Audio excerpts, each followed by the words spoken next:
She said it without looking up from her phone. Not even cold. Casual. Like declining a meeting invite. She said I wasn't worth the effort tonight. We were in the kitchen. Lights on. Dinner untouched. Her phone glowing in her hand like it mattered more than anything standing in front of her. I recognized the rhythm immediately. Fast thumbs. Pauses timed for effect. The kind of attention she used to save for me. I'm a journalist. Investigative. I make a living by noticing what other people miss. Patterns. Timing. What doesn't get said? Her screen went dark when she felt me too close. A reflex. Too late. An Instagram notification flashed before it disappeared. No sound. She'd turned those off weeks ago. I remembered because she made a point of telling me. Said she needed focus. Said clients were exhausting. She walked past me, already done with the conversation. Said she had an early morning. Said not to wait up. Her phone never left her hand. I stood there long enough for the silence to settle. Long enough to hear the vibration she thought I wouldn't notice when the screen lit up again in her pocket. Later that night, she didn't come to bed. I checked my phone once. Just once. Her last message to me was still there. Seen. No reply. Her last scene was active. Just not for me. That was the moment something shifted. Not loudly. Not visibly. But permanently. The first hint didn't come from her. It came from someone who didn't mean to say anything at all. The next morning, I was already at my desk when my editor leaned in. He made a comment about my wife's latest campaign going viral overnight. Said her brand partnerships were everywhere. Said one of the faces attached to it was hard to miss. I didn't ask who. I didn't need to. Later that day, while waiting on a source to call back, I opened Instagram for the first time in weeks. Not to search, just to observe. That's how I work. You don't chase facts. You let them surface. Her story was live. Perfect lighting. Controlled angle. A gym mirror behind her that didn't belong to any place she'd ever mentioned. In the corner, just barely framed, a man's arm. Defined. Tattooed. Familiar in a way that made my stomach go still. I tapped forward. Another story. A reaction already pinned at the top. Fire emoji. No name shown. Mutuals hidden. That night, she came home late. Said traffic. Said deadlines. Said nothing else. Her phone stayed face down. Charger plugged in. Screen lighting up anyway. She smiled at something she wasn't sharing. Then looked at me, like remembering I was there. She asked if I was still coming to her event next week. Didn't wait for an answer. I nodded once. Inside, I stopped asking questions. Not because I was confused. Because I wasn't. I didn't confront. I didn't accuse. I didn't reach for her phone. I did what I always do when something matters. I started collecting timelines. I didn't need passwords. I didn't need access. Digital behavior leaves residue. That's the mistake people make. Her nights changed first. Showers later than usual. Phone never on the nightstand anymore. Always face down. Always within reach.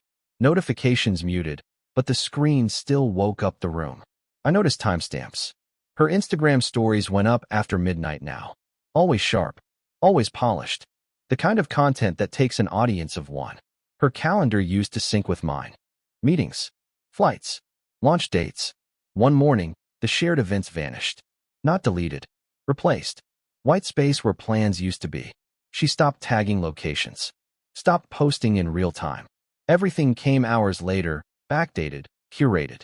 I saw the man clearly for the first time 2 days later. Not his face. His presence. A reflection in a glass wall behind her.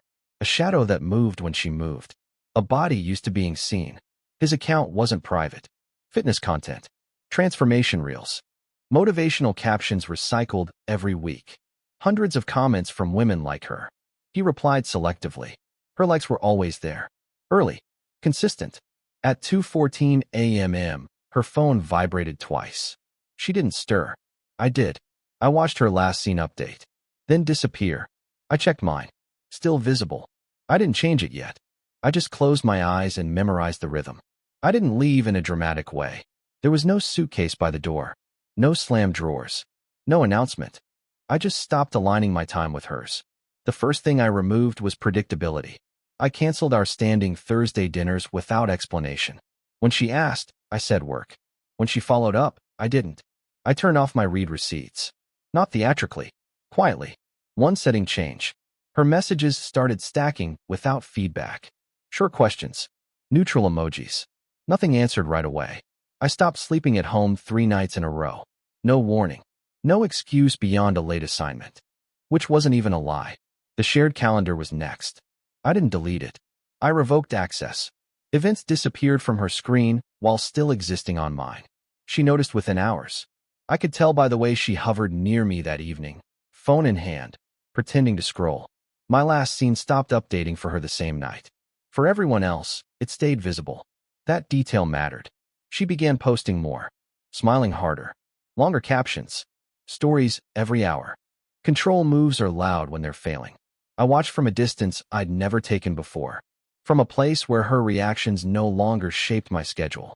At 11:47 p.m., a message came through.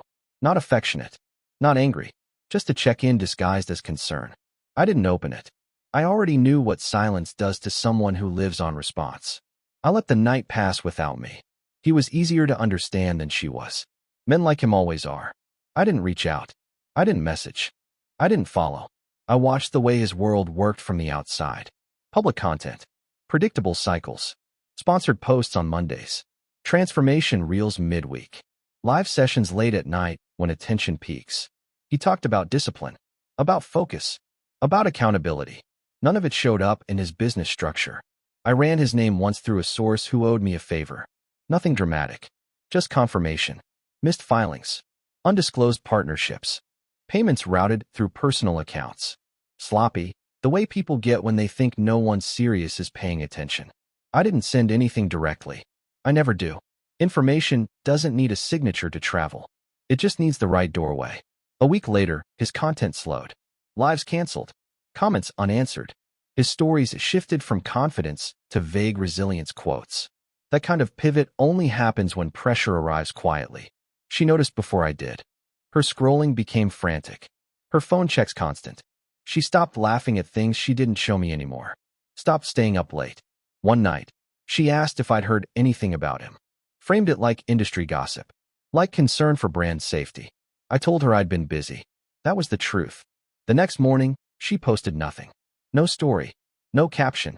No carefully placed angle. Silence from her side of the screen felt heavier than any confrontation could have. I didn't feel satisfaction. That wasn't the point. I felt distance lock into place. For the first time, her world was reacting to something she couldn't manage. And I was no longer part of the equation she could adjust. The shift became visible before it became verbal. That's how social collapse usually works. At her brand event that Friday, I didn't stand next to her. I arrived late. I stayed near the back. I spoke to people who weren't part of her orbit. Colleagues noticed. They always do. She kept scanning the room. Not for validation. For control. The kind that comes from knowing exactly where your partner is, who he's talking to, how the room reads you through him. She didn't have that anymore. Someone from her team made a comment about how quiet things had been online lately. Another asked if she was taking a break from collaborations. It wasn't confrontational. It was observational. That made it worse. Her phone stayed dark. I watched the moment land. The subtle recalculation behind her eyes. The realization that attention had shifted somewhere she couldn't track. Later, one of her friends pulled her aside. I didn't hear the words. I didn't need to. Her posture changed. Shoulders tightening. Smile flattening into something rehearsed. I was introduced to someone new that night. A media consultant. Smart. Direct.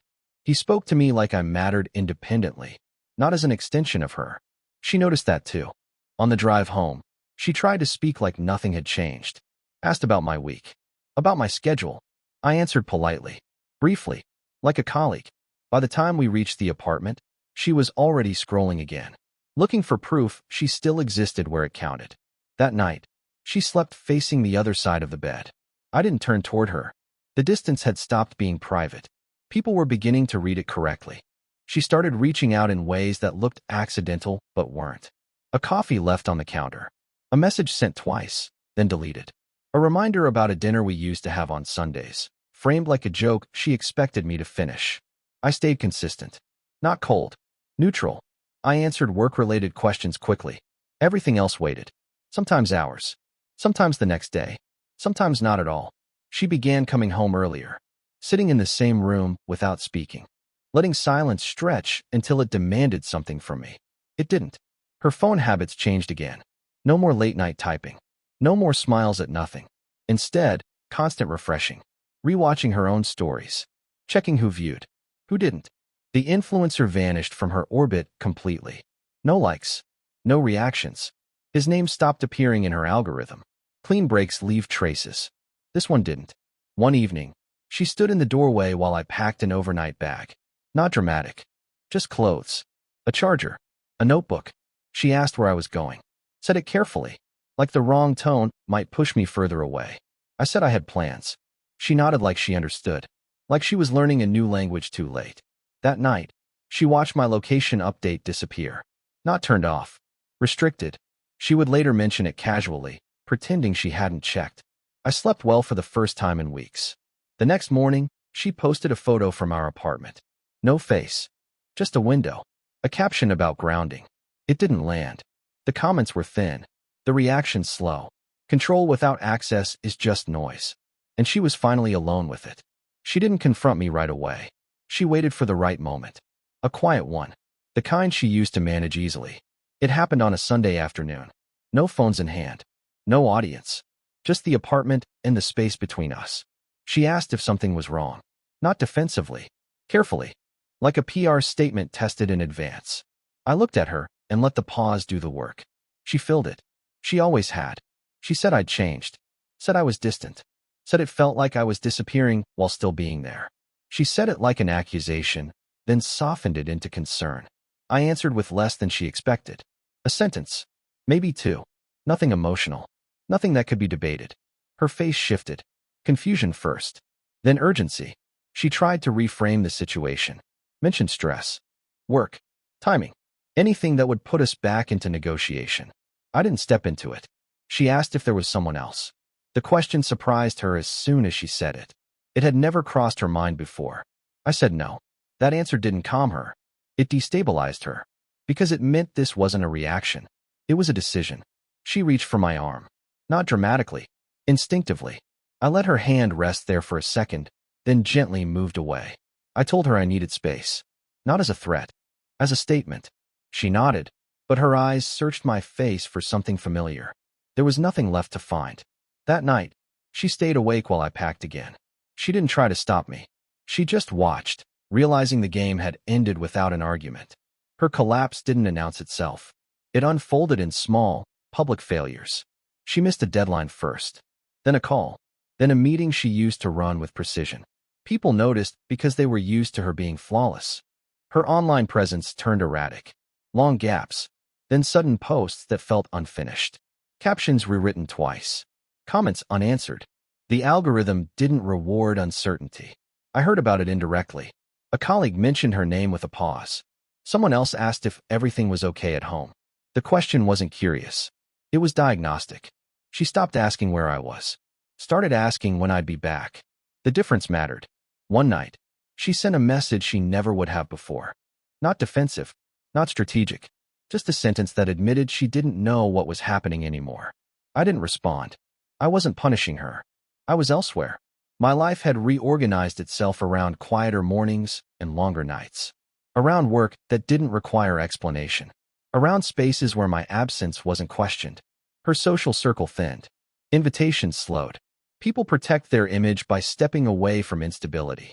She showed up at the apartment once when she knew I wouldn't be there. Left nothing behind. Took nothing either. Just stood in a place that no longer centered her. Later, I found a photo she'd posted and deleted within minutes. No filter. No caption. It didn't go unnoticed. She was losing control of the narrative. And without an audience, there was nothing left to perform. For the first time, her silence wasn't strategic. It was empty. The last time I saw her, it wasn't planned. She was waiting outside my office building, standing slightly off to the side like she didn't want to be seen trying. No phone in her hands this time. No performance. She said my name once. Quietly, like saying it louder might break something that was already fragile. I stopped, but I didn't step closer. She told me she finally understood what she'd done wrong. Not in detail. Not defensively. Just enough to show she'd run out of strategy. She said she'd lost more than she expected. Work. Friends. Control. She said the silence was worse than any argument we'd ever had. I listened. That was all I gave her. She asked if we could talk sometime. Not now. Not here. Just someday. I didn't answer right away. I looked at her the way you look at a place you used to live in. Familiar. Irrelevant. I told her I wasn't angry. I told her I hadn't disappeared. I told her I'd simply stopped showing up where I wasn't respected. She nodded like she already knew that was the answer. I walked past her and didn't look back. Not because it was dramatic. Because it wasn't. Later that night, I checked my phone out of habit. She had viewed my last scene. It hadn't changed. And it never would again. Support the channel by liking, commenting, and subscribing. I promise even more interesting stories.